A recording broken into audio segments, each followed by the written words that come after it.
Hey guys, welcome back. For those of you that are new here, my name is Kovi and welcome to my channel. In today's video, I'm going to be talking about tissue cultured plant plugs that you receive from nurseries and what to do with them when you do receive them. Now, today I have an example of one of the plugs, and this right here is a Alocasia silver dragon. Now, you do receive these plants that come kind of looking like this here with just a little soil around it, but I have one that isn't prepared as yet, and it kind of looks like this. So that's the plug that you will generally receive from the tissue culture labs. Now, these tissue culture plants are grown in very specific environments, high humidity, high heat, and by the time you receive the plant plugs, they are hardened off.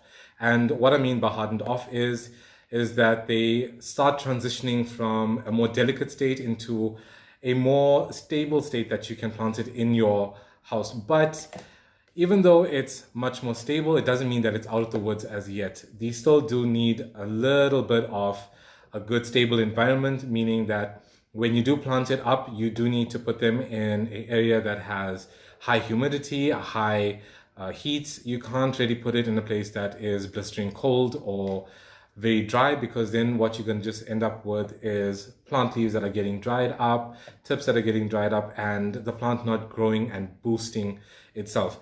Now, the first thing that you want to do when you get these plant plugs is you'll notice, I'm just going to put this container right here and show you guys, is what you're going to notice around the plant plug, there's like a type of fibrous sheath that's around it.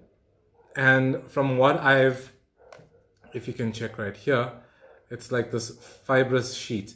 And from what I've discovered about the tissue cultured plants, and some people were saying that it kind of restricts the plant and its growth. So I kind of agree. I'm not sure how scientific that is, if it does hinder the growth of the plant or not. But I have noticed buying calatheas that were in tissue culture and then put in bigger pots and slowly decline over time. And when I pull it out of the pot, I do notice that the roots have been restricted by this sheath. So the first thing that you want to do is you want to remove this sheath right here. As you can see, it's very fibrous. I just want to put it closer to the camera. You want to remove all that kind of sheath around the whole plant. You can see that it's put there. I'm not sure the purpose of this, to be honest, but I got a feeling that it's used for transitioning the plant. So you want to remove as much as you can out of the plants and the roots.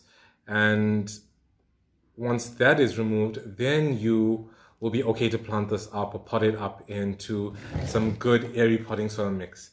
Now, I've removed all this right here.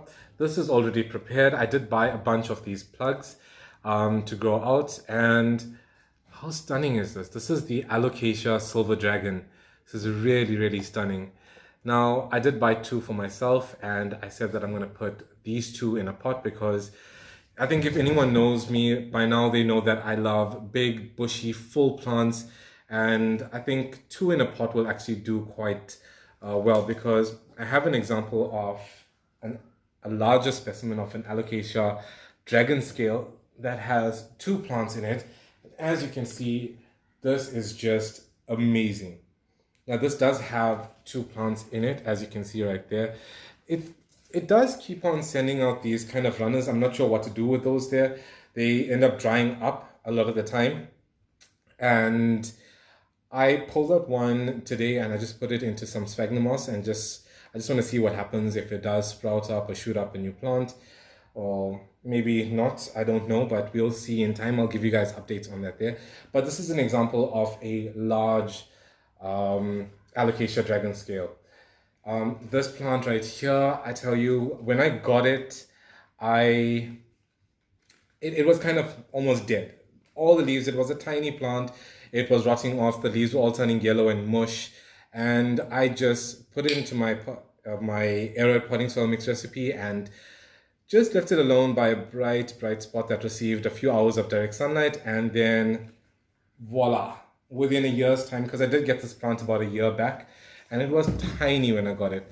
So the amount that it has grown over the year, I think that I'm doing something right. I don't know. But anyways, back to the plant plugs. Now, I have, where did I leave this? Okay, here's right here. Okay, so because this is my personal one, I'm going to be putting it into a terracotta pot or basalt clay pot. I love these basalt colors because they actually complement the plants quite well. So for a lot of the plants, I use basalt instead of the terracotta color, which is kind of orange and sometimes doesn't go with the home decor. Sometimes it does. I don't know. But yeah, I'm going to be using some aeroid potting soil mix recipe. So this is the type of soil that I'm going to be putting it in. I will do a video explaining the type of soils that I use for my plants, because I do use a multitude of different recipes for different types of plants and different types of pots that I put it into. But this is generally my go-to recipe, whether I use it in plastic or into terracotta, but always prefer terracotta, especially during winter months, because it wicks out that extra moisture when you overwater. So what you want to do is you want to get the chunkiness and put it in the pot. Okay, this pot is quite big, but I said that because it's terracotta, it should wick out the extra moisture from here. I'm going to take both these plugs, and how should I place it? Okay, let me just look at it from here. Should I place it like that or like this? I think, to be honest, I'd rather just go with one plug per pot. I think that should do the trick for this plant. But the only thing I'm scared about is that this pot for one plug is a bit too big. So let me just try and get a smaller pot. But I don't have smaller basalt pots. I have only smaller terracotta pots. So let me just go look for that there, and I'll be right back. But does it look nice in a full pot like this? I don't know. We'll put it in two separate pots for now. Coming back now. Okay, so I did find some smaller terracotta pots, but I think these will be a bit too small for the plugs. I think they're kind of like an okay size, but what I don't like about the super tiny ones is that they dry out a bit too fast. So we're not going to be using that size. We're going to be using, I think, this size right here. And this should be fine for this plant. Yeah, I think that's what we're going to do. So I'm just going to place that there, fill it with a bit of soil, place the plug in. I just want to gently place the plug in and hold it just where the base of the plug is. You want to have it just below the rim of the pot and then fill around it. So I'm just going to fill around the pot. Mind the noise in the background. I think someone is busy cutting their grass. So it's kind of very noisy today for a public holiday, because I'm filming this on, what is the date today? The 27th? Can't even remember what public holiday it is, just being so busy. But anyway, I'm just gonna lightly press that down and tap it. And there we have one that's potted up right here. Okay, so we're gonna pot up this second plant plug. I'm just gonna fill it with a little soil. I'm gonna just place this right here. I know that it's kind of like tilted in a way, but even though it's tilted, because if you look at the plant plug, if you hold it straight, it's kind of tilting in that direction. But eventually what will happen is that the plant will pick up. So just pot it up in that angle, and then given a few days, maybe like a day or two, and it will just straighten up given the proper lighting. If the lighting is coming from one direction, it will tilt towards that direction. But what I'm going to do is I'm going to place this under my grow lights, and I think within like 2 days it should just pick up and be straight. So I'm just going to fill a little bit more soil. Kind of being messy today, but anyways, I'm gonna tap that a bit, put that there.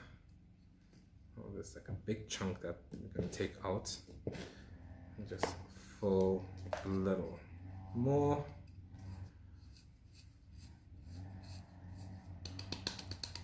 And there we have it. Okay, so now that I've got these two babies potted up and ready, all you want to do now is give it a good solid watering and then place it in a place that gets bright indirect light. You don't want to put it into too much of light that it will burn the leaves, because remember that this is a baby plant and it's still a little delicate in the growing stages right now, because remember, as I said before, that it did come out of specific growing conditions. So a bright indirect lighting spot would be perfect for this plant. Water when the soil is almost dry, and with terracotta it's very easy to kind of keep an eye on that there. By lifting it up, you can feel the weight of the pot. Also by feeling the sides, you'll generally feel whether the pot or the clay is kind of moist, then you'll know not to water it. And if you don't feel anything, then it might be time for a nice watering. So that's another reason why I love using terracotta, because you kind of get the feel for when and when not to water your plants. So given a few months, maybe about another month to 3 months, you'll see this plant becoming much bigger, and I will give you guys an update on this Alocasia dragon scales. Okay, so I think that's about it for this video. I hope you guys enjoyed. I hope you guys found some of the information in this video helpful, and please leave a comment in the comments below. Tell me what type of videos you'd like to see me do in the future, and I'll get straight to that. But for now, cheers guys.